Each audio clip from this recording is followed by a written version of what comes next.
চার দফার যুগপৎ আন্দোলনে অচলাবস্থা সৃষ্টির আশঙ্কা। ৫ দাবিতে আন্দোলন ঘোষণা জামায়াতের, জানানো হলো তারিখ। তরুণরা সক্রিয় থাকলে দেশের কোনো সমস্যা অমীমাংসিত থাকতে পারে না, বললেন প্রধান উপদেষ্টা। ষষ্ঠ থেকে স্নাতক পর্যন্ত শিক্ষার্থীদের চিকিৎসা অনুদান দেবে সরকার।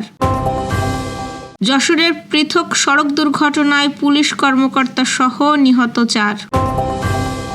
ইসরায়েলের বিরুদ্ধে এবার ইসলামী সামরিক জোট গঠনের আহ্বান ইরাকের।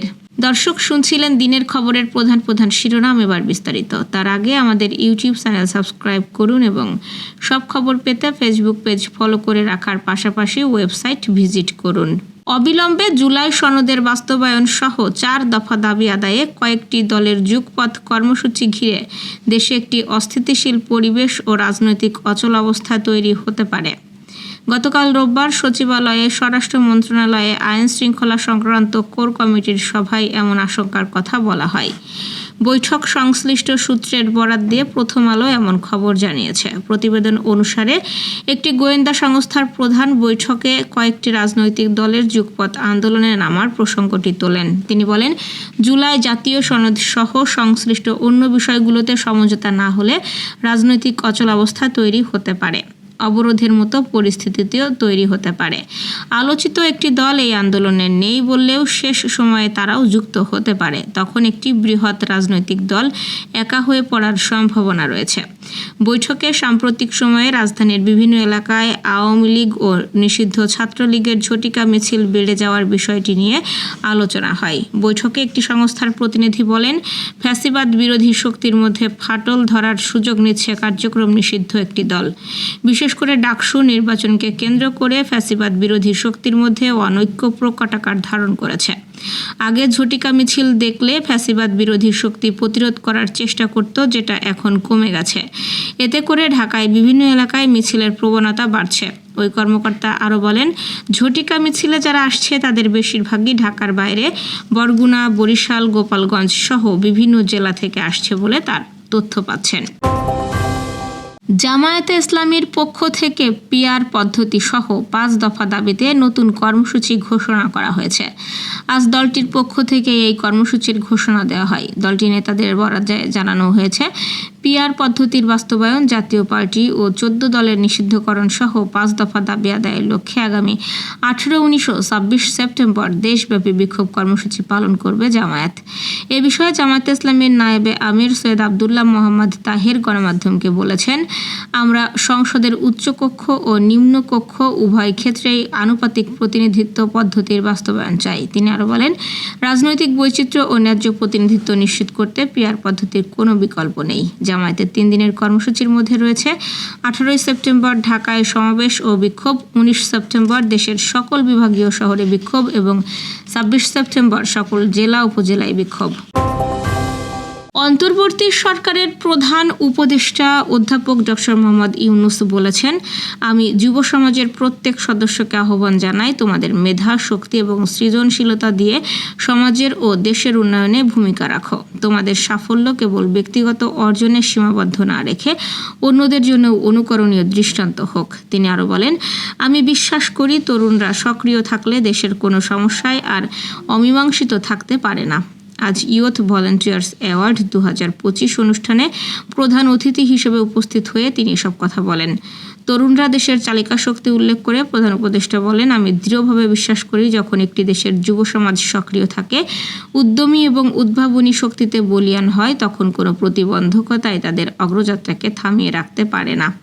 তরুণরাই ২৪-এর গণ অভ্যুত্থানে নেতৃত্ব দিয়েছে, তারাই যুগে যুগে এই দেশের ইতিহাস রচনা করেছে। দুর্ঘটনায় গুরুতর আহত দরিদ্র ও মেধাবী শিক্ষার্থীদের চিকিৎসা অনুদান দেবে প্রধানমন্ত্রীর শিক্ষা সহায়তা ট্রাস্ট। এই জন্য অনলাইনে আবেদন করতে হবে। আগামী 31 অক্টোবর রাত 12টায় আবেদনের শেষ সময়। ষষ্ঠ থেকে স্নাতক ও সমমান পর্যায়ের শিক্ষার্থীরা অনুদান হিসেবে 10,000 থেকে 50,000 টাকা পর্যন্ত পেতে পারবেন। শিক্ষা মন্ত্রণালয়ের মাধ্যমিক ও উচ্চশিক্ষা বিভাগ থেকে আদেশটি প্রকাশ করা হয়েছে। রাষ্ট্রের বিজ্ঞপ্তিতে বলা হয়েছে, দুর্ঘটনায় গুরুতর আহত দরিদ্র ও মেধাবী শিক্ষার্থীরা অনলাইনে তার চিকিৎসা মেয়াদে একবার চিকিৎসা অনুদানের জন্য আবেদন করতে পারবেন। দুর্ঘটনায় গুরুতর আহত ও হাসপাতালে চিকিৎসা গ্রহণের সময় বিজ্ঞপ্তি প্রকাশের অর্থবছর অথবা 1 বছরের মধ্যে হতে হবে। এছাড়াও অনলাইনে আবেদন করার সময় শিক্ষার্থী বা পিতামাতার নিজ ব্যাংক হিসাব, মোবাইল নম্বর ও উল্লেখ করতে হবে। ব্যাংক হিসাবের প্রমাণ হিসেবে চেকের পাতা বা ব্যাংক স্টেটমেন্ট অনলাইনে আপলোড করতে হবে। শুধুমাত্র পিতামাতার মৃত্যু বা অনুপস্থিতিতে আইনগত অভিভাবকের ব্যাংক হিসাব নম্বর ব্যবহার করা যাবে। আবেদন প্রাপ্তির 3 থেকে 4 মাস পর অর্থ পাঠানো হয়। শিক্ষার্থী চিকিৎসা অনুদানের জন্য নির্বাচিত হলে তার মোবাইল নম্বরে SMS এর মাধ্যমে জানিয়ে দেওয়া হবে। যশোরে কয়েক ঘন্টার ব্যবধানে সড়ক দুর্ঘটনায় নিহত হয়েছে 4 জন। রোববার রাত 11:15টার দিকে বাঘারপাড়া উপজেলার ভাঙ্গুড়া বাজার এলাকায় দাঁড়িয়ে থাকা বাস বোঝাই ট্রাকে বাসের ধাক্কায় পুলিশ কর্মকর্তা সহ 3 জন নিহত হন। নিহতরা হলেন নড়াইল লোহাগাড়া থানাধীন লাহুরিয়া তদন্ত কেন্দ্রের উপপরিদর্শক ও যশোরের বাঘারপাড়া পুকুরিয়া গ্রামের নিশিকান্ত আঢ্যের ছেলে নিক্কন আঢ্য, যশোর সদরের বসুন্দিয়া এলাকার আহমদ আলীর ছেলে আক্তার হোসেন এবং যশোর শহরতলির ভেকুটিয়া এলাকার আব্দুল মজিদের ছেলে আবু জাফর। তিনি স্বেচ্ছাসেবক দল কেন্দ্রীয় সংসদের সাবেক সহ-সাধারণ সম্পাদক ছিলেন। ঢাকা থেকে যশোরগামী নড়াইল এক্সপ্রেসের একটি বাস নিয়ন্ত্রণ হারিয়ে ট্রাকটিকে পেছনের দিক থেকে ধাক্কা দেয়। এতে বাসের সামনের গ্লাস ভেঙে বাসের অগ্রভাগ ঢুকে পড়ে বাসের মধ্যে। দুর্ঘটনার পরপরই স্থানীয়রা বাস যাত্রী আক্তার হোসেনকে ঘটনাস্থলে মৃত অবস্থায় পান। আশঙ্কাজনক অবস্থায় যশোরের আরেক যাত্রী আবু জাফর ও পুলিশ কর্মকর্তা নিক্কন আঢ্যকে যশোর জেনারেল হাসপাতালে নিয়ে যান উদ্ধারকারীরা। হাসপাতালে নিয়ে আসার পর আবু জাফরকে চিকিৎসক মৃত ঘোষণা করেন। পুলিশ কর্মকর্তা নিক্কনকে উন্নত চিকিৎসার জন্য ঢাকায় পাঠানো হয়, কিন্তু তার শারীরিক অবস্থার অবনতি হলে পথেই নড়াইল সদর হাসপাতালে নেওয়া হয়। সেখানে তাকে মৃত ঘোষণা করেন চিকিৎসক। এদিকে আজ ভোরে যশোরের ঝিকরগাছার পারবাজার এলাকায় বাস ও পিকআপের মুখোমুখি সংঘর্ষে পিকআপ চালক নিহত হয়েছেন। নিহত ব্যক্তির নাম রুহুল কুদ্দুস। তিনি ঝিকরগাছার বাকড়া ইউনিয়নের আলীপুর গ্রামের মৃত নেছার আলীর ছেলে। ফিলিস্তিনের গাজায় দীর্ঘ 23 মাসেরও বেশি সময় ধরে চলমান আগ্রাসন এবং কাতারে চালানো সাম্প্রতিক হামলার জবাব দিতে ইসরায়েলের বিরুদ্ধে এবার ইসলামিক সামরিক জোট গঠনের আহ্বান জানিয়েছে ইরাকের প্রেসিডেন্ট মোহাম্মদ শিয়া আল সুদানি। কাতারে আসন্ন আরব ইসলামী সম্মেলনের আগে আল জাজিরাকে দেওয়া এক সাক্ষাৎকারে এই আহ্বান জানান তিনি।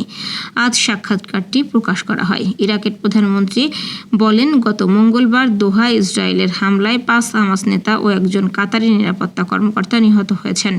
ইসরায়েলের এই হামলা আন্তর্জাতিক আইনের একটি ভয়াবহ লঙ্ঘন। এটি প্রমাণ করে যে ইসরায়েলের কর্মকাণ্ড সমগ্র অঞ্চলের নিরাপত্তার জন্য হুমকি। দর্শক, এই ছিল দুপুরের আয়োজন। রাতের খবর দেখার আমন্ত্রণ রইল। সেই সঙ্গে এতক্ষণ সাথে থাকার জন্য ধন্যবাদ।